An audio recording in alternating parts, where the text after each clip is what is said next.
Social Media Derby. We've got a great episode this week, touching on England. Obviously, it's been a bit of a controversial week for England national team at the Euros. We'll also touch on some transfer news for both Man U and Arsenal. A couple of targets looking like they're going to be missed out on, and some new targets as well on the Arsenal side. But before we get into today's episode, for those of you watching on YouTube, please subscribe to the channel, like the video, share if you can, drop your comments down below. All of the engagement is appreciated, and yeah, as you can see on TikTok and all of our social platforms, we reply pretty swiftly as well. For those of you listening on Spotify, Apple, or any of the other podcasting platforms, please follow, give us a 5-star review. Again, engagement is hugely appreciated. Let's get into the transfer news then. We'll start off with United. We'll start off with my club, because I think that's where the big kind of movements were. So we've been heavily linked with Michael Elise pretty much since last season. Back in the last season, like still during the season, we were linked heavily with him. Seemed like he was Ineos's big kind of one of their big targets. And this has come as a bit of a surprise, because I think most United fans were expecting him to either come to us or go to Chelsea. That looked like the two options that were on the table. Recent weeks, we've heard a little bit about Newcastle, which I don't know how they're going to pull that off with their PSR stuff, but they've been linked, as well as Bayern Munich. And big shout out to the Athletics' David Ornstein, because he dropped 2 bombers in the space of like about 20 minutes. So he was like, first of all, Chelsea have pulled out of the race, which kind of shocked us all. And then said, Bayern, Newcastle was still sniffing around, and United haven't given up either. And then about 9 or 10 minutes later, he drops the second bomber, and he goes, yeah, Elise has agreed to join Bayern. And basically, I don't know, does Ornstein have a phrase? He doesn't really have a phrase. He just has those like siren lights, doesn't he? That he normally does on his posts. But he did his version of the Fabrizio, here we go. And Elise has apparently joined Bayern. So yeah, from a United fan perspective, it's obviously disappointing, because I think, we all rate him as a player. He absolutely tore us apart in that game at Selhurst Park back end of the season. And he looks like a really, really top talent. As we've mentioned before, a bit of a strange individual. Some of his interviews and celebrations have been slightly unorthodox. But I kind of wanted that at my club. We needed some weirdos up in there to kind of, shake things up a bit. But yeah, we won't be getting him, and he'll be leaving the Premier League altogether. So I'm quite surprised, man, to be honest. I'm not like, it's not an absolute shock, because Bayern do this every now and again. They have pulling power. I saw their wage list. They pay players quite handsomely. So, it's not a shock at all. I guess the shock is only that, he didn't stay in the Premier League, because I guess, we kind of expected him to do that. He's had his famous Snapchat or Instagram messages leak, where he was talking about heading to the top and going to the Premier League when he was Chirps and the Babes. But nah, he's going to Bundesliga. So, surprised, disappointed. And it's going to sound like me covering my backside right now, but the only thing I will say is I would probably be sadder if it was in one of our more priority positions, like centre-back or midfield, where I think it's quite obvious we've got gaping holes there. Although I would say right wing probably, is, close behind those two positions. I would say those two are the top ones. So it's sad and disappointing, but I don't think it's the end of the world for us. And I think if it's based on, I know it's all PR games when someone snubs clubs. Chelsea have said, it's wage stuff. He was asking for too much. United have said, he's been asking for too much. It's probably not that. We probably were willing to pay that money, and he's chosen Bayern for some other reason. But yeah, what do you think, Johns? Do you think it's a big blow for us, or do you agree with me and think we've got bigger fish to fry, as Robbie says? I think it's the idea of going after him in the first place was kind of more opportunistic from my point of view, right? He was a player that was really good, that was available, but not necessarily in a position that you really need to prioritize at this point, right? You spent quite a lot of money in these positions, and you have quite a large wage bill in these positions where you'd hope you'd be able to get something out of the players that you're paying quite a lot of money for, and the ones that you've purchased for quite a lot of money. So from my point of view, he was always more of an opportunistic buy from your perspective. And from his perspective, I think it was time to move on from Crystal Palace. So for you guys, I don't think it's a massive blow, particularly the fact that he's not going to another Premier League club, right? If he was going to somebody else that you were going to be competing with, then obviously that is somewhat of a blow. But the fact that he's just leaving the league altogether probably softens it slightly.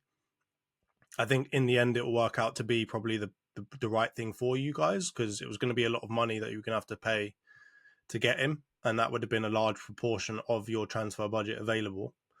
And it would have probably prohibited you from going and getting the positions that you really need, which are a centre back, right?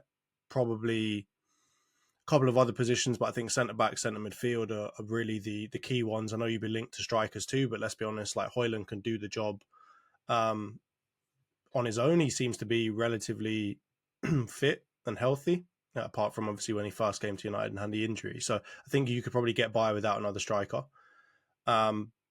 So overall, I think it's probably good for you in the end. And for him, I think it's the smartest decision to make, because let's be honest, Man United and Chelsea on the table, I think if I had to choose between the three of them, Man United, Chelsea, and then Bayern Munich, I think Bayern Munich is the guarantee of Champions League football, is the guarantee of getting some sort of trophy in the next few years, despite obviously their lack of success this year. But I think from his point of view, it's probably a smarter decision, right? And we all have to remember that he doesn't play for England, right? As much as he seems English and, he's got links to England, he is French and he is welcome to go to other countries. And maybe we, as a nation, need to realize that actually the Premier League, while it is exciting and while the most money is in it, there are still clubs and countries out there that are interesting for players in this league to go to. So I think all round is a smart move for him. He's still young. If he does well for Bayern, if he ever wants to come back to one of the kind of more, let's say, more guaranteed clubs in the Premier League, like a Man City or something like that, I think the door's still theoretically open for that in the future as well. So I think, I'm not saying that Bayern's a stepping stone for him, but I think it's a smart move for him, right? He goes to a proven club that's going to win stuff. He gets to go and, link up with one of the best strikers in the world. All round it makes sense for both parties, in my opinion.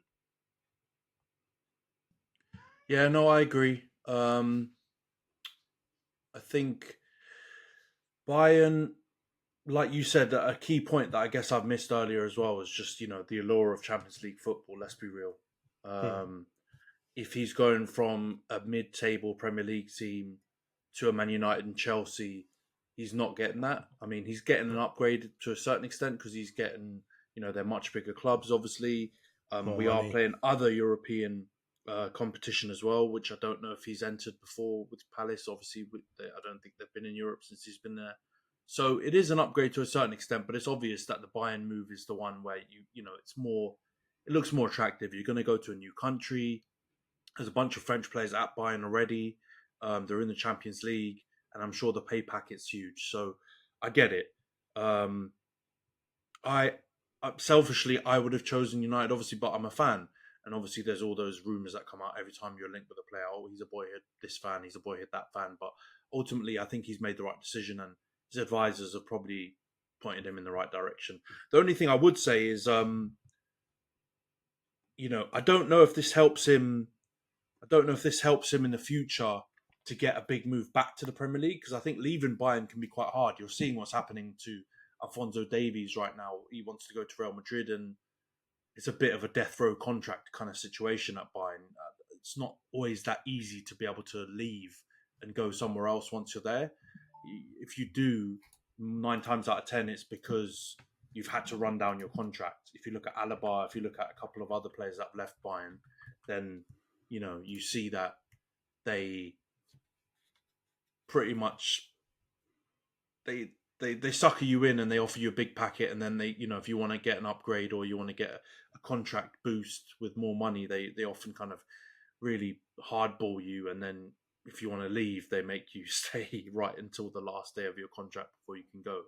They're not worried about losing people on free. So the only thing I would say is if he does have a long-term view to get back to the Premier League or one of the big Spanish clubs or something like that, it's probably going to be a bit tricky from Bayern. They're not normally the most amenable for that kind of next step if you want to take it. And I think rightfully so.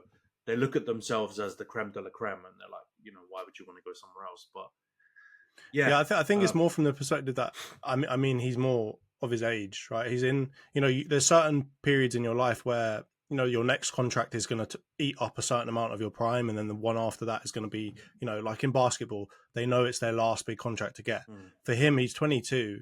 Let's say Bayern put him on a 4 or 5 year deal, right?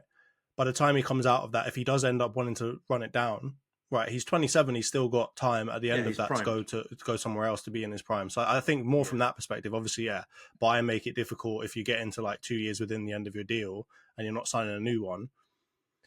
They're either not going to play you or they're going to make life pretty difficult for you. Try and sell you off to somebody else in the meantime, not play you at all. So. It's not an easy one to get out of. I just mean more in that, like, he has the opportunity to do something after this, right? This isn't the, with the Harry Kane, it's kind of the ceiling of his fate, even though everyone thinks that he's still got a chance to come back to the Premier League afterwards. I mean, when you're that age, it's a lot different. He'll come back like Bale did. He'll come back like Bale did when he's completely washed, and you might score a few goals and it'll be romantic for Spurs or whatever, but they'll do nothing. Whereas with I hear you completely. With Elise, that logic completely applies. Let's just hope it goes well for him, because I quite like him. I want him to do well, and Bayern they're in the mud too, but their mud is different than our mud. Chelsea and United's mud is real Amazon jungle mud, that thick mud that sticks on you for a long time. They're just some nice little British countryside mud that you can clean off nice and easily. So I think they'll probably be top of the table again by the end of next season, and they would have burst Leverkusen's bubble. But yeah, who knows? The other player we've been linked with is again Joshua Zirkzee. It's looking like it's progressing.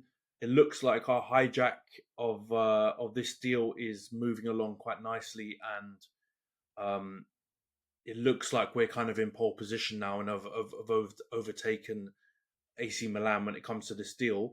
I mean, it does go against what we've just talked about, priority positions being centre back, centre midfield.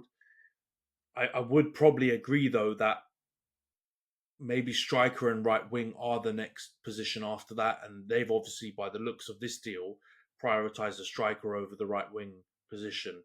And I'm not mad at it. I think Zirkzee looks like a decent player. I've had a chance in these last few weeks where we've kind of been more and more linked to him, and it looks like the deal's going to happen. Looks more likely to look at some of his comps and look at some of his highlights and stuff, and he looks like a decent player.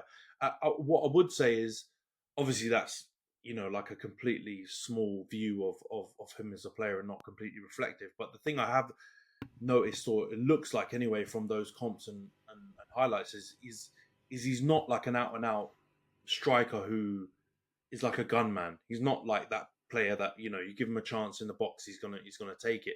He actually reminds me a lot, and bear with me, reminds me a lot of like the kind of style that Martial plays with, where he's ball to feet, link, give and go. He's actually quite unselfish for a striker. His assist rate stats are decent for a front man. So I think it looks like they're going for a similar kind of like for like, getting someone else to offer a different style of play to Højlund, but similar to what maybe Martial was offering before.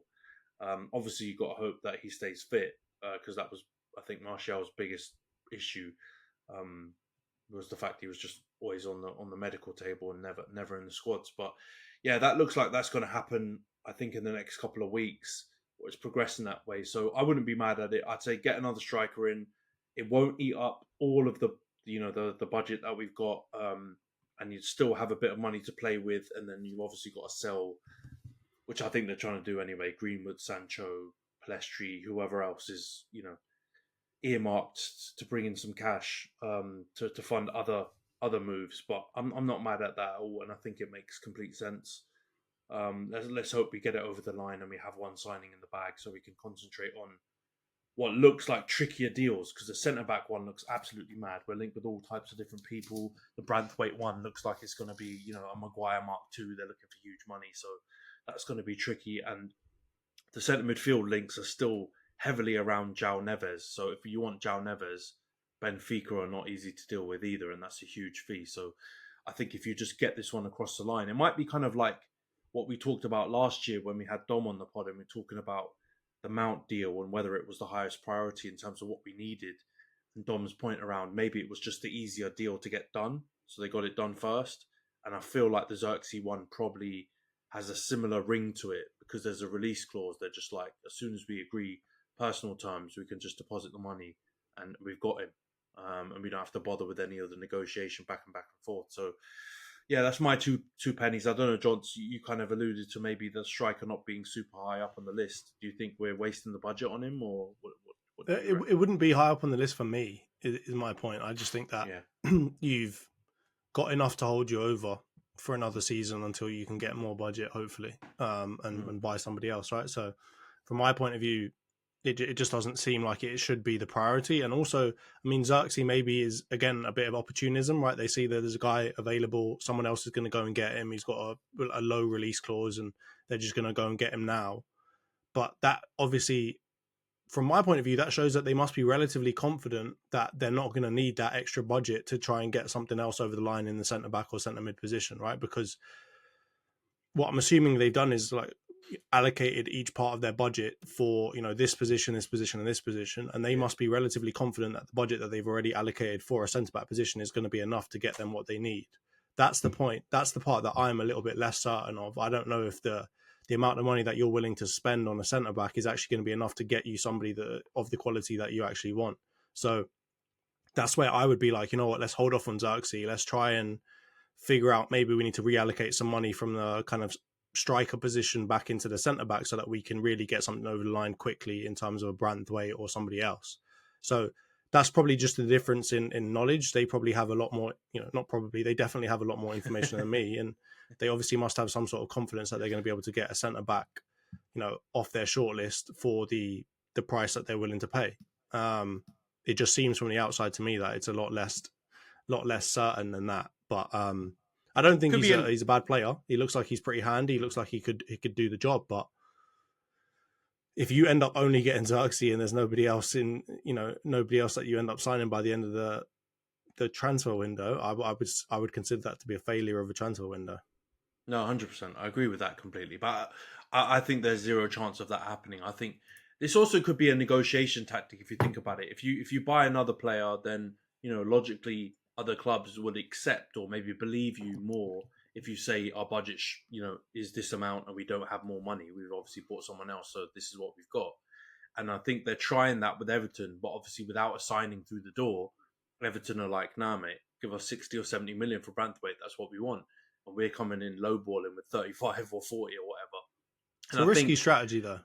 Yeah, it is, but I agree with it, man. I would rather us buy 4 or 5 players, and you guys have kind of taken this strategy, and a lot of clubs that have gone in rebuilds, if you look at them, unless you're Man City, when they've done a successful rebuild, they've gone out and bought players in the 30 to 40 million range, right? Liverpool did it initially with like their kind of, early days Klopp era. Everyone they were buying was within that range, and they all turned out to be, they had almost, an 80%, 90% success rate with their signings. You guys recently, with your rebuild, a lot of the top players you brought in before the Rice last summer were all in that range, 30 to 50 million odd, and they've all proven to be really, useful players for you. So I'm not mad at it. And if that's the process we're going and we're trying to take, and the approach we're trying to take with Xerxes, and then if we get a centre back within that range, then I'm fine with that. Obviously, I think the Neves one makes it impossible because I think there's no chance that happens that way. But with the centre back, I think Euro's been linked at 50 million euros. That's what, like, within that range, right? I don't think we'll get him, by the way, but I'm just saying the targets that have been linked with, apart from Branthwaite, are in that range. We can sort out the Todibo red tape. He'd be in that range. The other centre back options out there that we've been linked with would probably be within that range. So I'm happy with it. Obviously, it is risky, like you said. It is like quite a different approach to transfers for us. But I'm not mad at it. And if we get Xerxes, if we get a centre-back that I've just mentioned, doesn't have to be Branthwaite, and we get a midfielder that, is of a similar ilk, then I'd be happy, bro. I'm not that bothered about these brand names of big transfer fees. I just want players within that range, and if they've got the right profile, which Xerxes, Todibo, if we got a Fofana or someone else in midfield, they're all in that range. 22, 24, 25, it just means that right price. It just means that the players that you buy in this window are going to be a little less proven, probably a little further away from their prime. And I think, as you say, that is probably the right thing to do from a rebuild perspective, whether it's something that your fans as a whole will accept, because obviously there's being linked with Elise, right? Elise is a brand name, right? You guys think Yeah, you deserve to get him, and he was somebody that really excited the fan base. I'm sorry to say, if you're going to go for Xerxes and get him for however many million, and then have less budget allocated towards centre back and centre mid, I think all of your fans have got to realise that you're going to get some real no-namers. Not necessarily no-namers, sorry, but no. you're going to get some people that aren't top tier, There's wonder kids on Galactico FM, stuff etc. Yeah, the You're going to have to Galacticos settle one. for some names that you never heard of before, at least from the mainstream fan base. So I think overall that's a good strategy. Just whether you guys can actually stomach it and stomach the fact that as a result of that, you're probably not going to be challenging too much or going crazy next season. I think if you can accept all of that, then that's the right way to go. That is what the rebuild looks like for the first couple of years. You are buying a lot of people far from their prime, trying to develop them to get them closer to their prime, and then slowly build up to hopefully a culmination in what Arsenal are trying to do and failing at for the last couple of years, right? Yeah, but that's the right track. And no, that is the right track. It's just the track that people can't accept when you're a fan of a club that is so successful over the years. It's very difficult to accept the fact that you have to rebuild just the same way as everybody else does. You can't shortcut or skip to the front of the line and just start winning things again. And I think that's what the expectation has been with Ten Hag, with a lot of stuff, right? The expectation was still, we need to go and win stuff. So if you're finally going to buckle down and realize it ain't that easy and you've got to rebuild just like everyone else, then these are the right signings to make.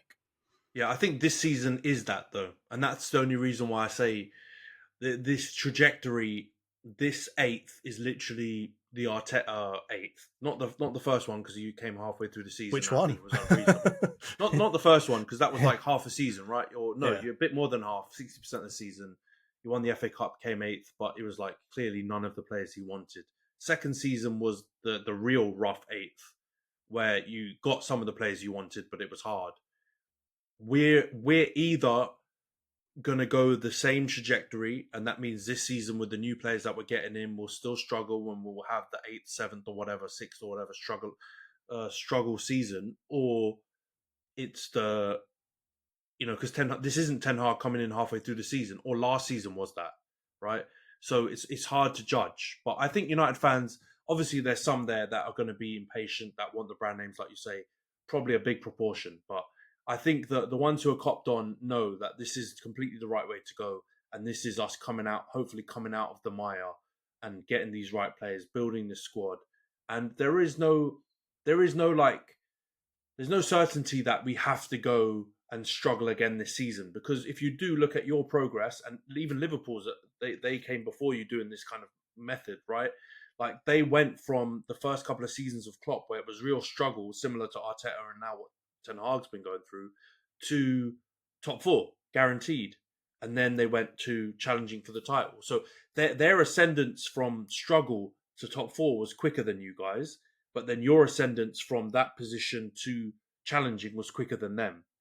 They still stuck around the top 4-ish area, and then they started to challenge afterwards regularly, whereas you went like fast track. You went from 5th to 2nd real quick, challenge.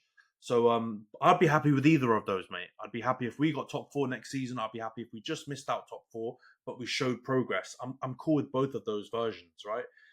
Obviously, it would be really hard if we had a really tough season again with doing the right things in the transfer market. But you know what? I'd have to stomach that too. So I'm here for it, man.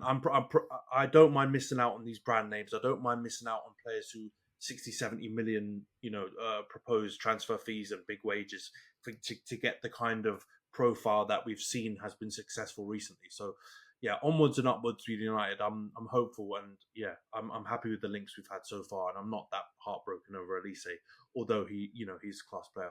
Let's get on to the Arsenal section. I think this will be pretty quick actually, because yeah, again, I don't really want to talk about these ones too much. Well, that's harsh to Nico Williams. I rate him. I think he's class. No. But, I mean, in terms of the profile position, I guess. Yeah, the links it's been slow, man. It's been slow for Arsenal. I don't know. I mean, that could be a good thing, to be honest. You don't want to be linked with everyone. That shows that you've got a lot of good players in your squad already, and you're looking for the last few pieces. But this past week or so, you've been linked with what you could say are 2 right wingers. I know Nico Williams has played left wing for Spain, but his position at Bilbao is right wing.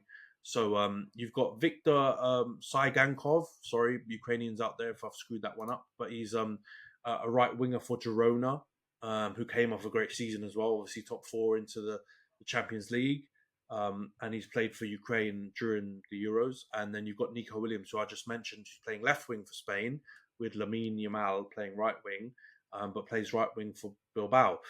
So I guess, Johns, unless the master plan is to shift these guys over to the left wing, which again would kind of screw over one of your star boys in Martinelli, or he'd play right wing and push Saka to the left wing. What do you make of these rumours, and are you comfortable with those positions that they might take up, or are you a bit worried?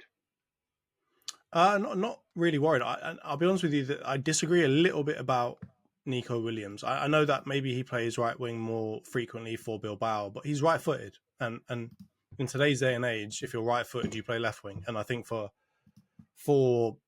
Spain, he's playing left wing and absolutely cooking people. And it would be a similar kind of situation to what we've got with Saka on the right wing. So I kind of see Nico Williams, if we're going to buy him, I think we're not buying him for the right wing position. We're buying him for the left wing position, with the possibility of playing right wing if he absolutely has to, to help lighten the burden on Saka.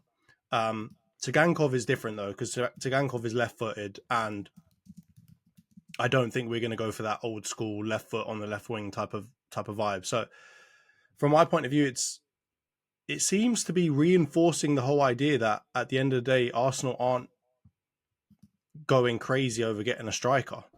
There were some rumours that came out before that if we don't get a striker, it's not a big deal because we think we've got the one in Kai Havertz, which still obviously worries me because I don't trust that. I don't think Kai Havertz is prolific enough. I do think he's a very unique profile that does actually end up playing a key role in the way that we can play against some big teams and how we can do well against some certain teams in the way that they set up against us. I do think that he is crucial to that, but I don't know if that's necessarily going to be the thing that gets us over the line to win the title. So, if we're thinking that the left wing position, I'm gonna say the left wing position or not the right wing position. If we think that the left wing position is the key to getting us over the line next year, I'm a little bit worried because, Martinelli wasn't great and obviously got switched out for Trossard, but Trossard ended up cooking at the end of the season, and I think we ended up still not coming first. So from my point of view, the reason why we didn't come first is because we weren't able, beginning and middle of the season, to put away enough of the chances that we had. If we look at the games where we weren't able to deliver, the draws and the losses against some mid-table teams, I don't think it was because of the left wing position. I think it was a combination of not being able to put away chances. The Nketiah is skying ones over the bar, etc., etc. And that's where I think the clinical striker is the key to us getting ahead next season, right? So yeah, these ones are confusing for me. Like, if we were prioritizing a striker and we'd already got a striker over the line, then I think these would be good additions to the team. I think particularly Nico Williams would be a great addition to the team based off his age and the way that he's been cooking for Spain so far. So it's just the timing of it all. If this is going to be the first purchase of the window, I mean, Tsigankov we can probably get cheaper, but I don't know if we're going to get Nico Williams cheap, especially based off of the performances that he's putting in the Euros. We know what happens when a player cooks at any kind of international tournament. Look at Enzo, right? Suddenly they turn into the best player in the world, and you have to pay 120 million for him. So I don't know if that's the right option to go for as our first signing, because we're gonna have to pay like 80, 90 million plus, I reckon, for. Now he's got a release clause. You have to remember. How much is it? All players in Spain, it's a La Liga rule. Every player has to insert a release clause into their contracts. Every single one. That's the reason I get why that, but surely his is going to be 60 million. That's reasonable. Plus. Yeah, really? it's actually like 58 million something or something like that. The issue with right.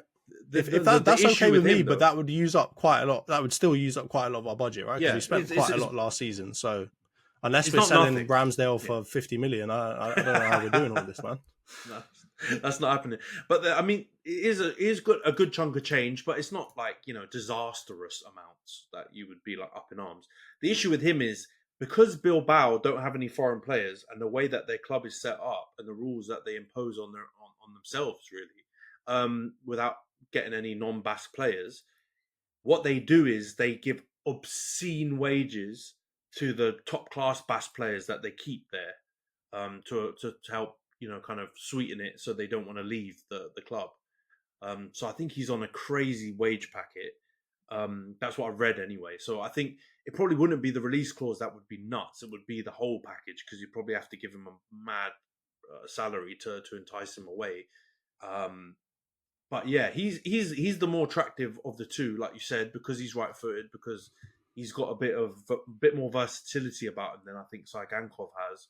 He could cover the left wing. It's just whether or not. I mean, it's kind of admission that you're kind of giving up on Martinelli if you do get him, because I don't see this meaning that Trossard's going to get shipped off. I think Trossard is still going to stay around as a rotation player, because he's good at doing that, and he can come in and step in when your kind of main left winger or strikers even not performing. So it's it would just be a bit of bad news for Martinelli, which I think would be sad, because I know he had a struggle season, but it wasn't abysmal, and I feel like you got to give him a bit of a chance, because the same way I think United fans have gotten onto Rashford recently, I think it's because he's older and he's had now 2 of those seasons where he's had a bit of a stinker, that I think the fans get onto him. Martinelli hasn't though. This is his first season where he's struggled, and you've got to stick by him, and he's a bit younger as well. So I would be, if I was an Arsenal fan, as much as I like Nico Williams or anyone else that you might get in the left wing, I'd be a bit sad if you did fill that position, because I still believe that Martinelli can be a top player, and the future of your wings should still be Martinelli and Saka going forward. And like you said, strikers a bigger position to concentrate on in my mind, or even a 6 would be a bigger priority if I was Arsenal, or an Arsenal fan. But yeah, alas, I am not. Okay, I feel like transfer season. I know it's the window's open, but because of the Euros, it's kind of been a bit of a damp squib. Yeah, it's been a bit dry, unless you're Chelsea, who's still trying to buy bloody everyone under the sun and every wonder kid they've heard of on FM. Every other club's kind of out here just testing the waters, and really haven't kicked off, I guess, their big work for the transfer window yet. So we'll wrap that section up.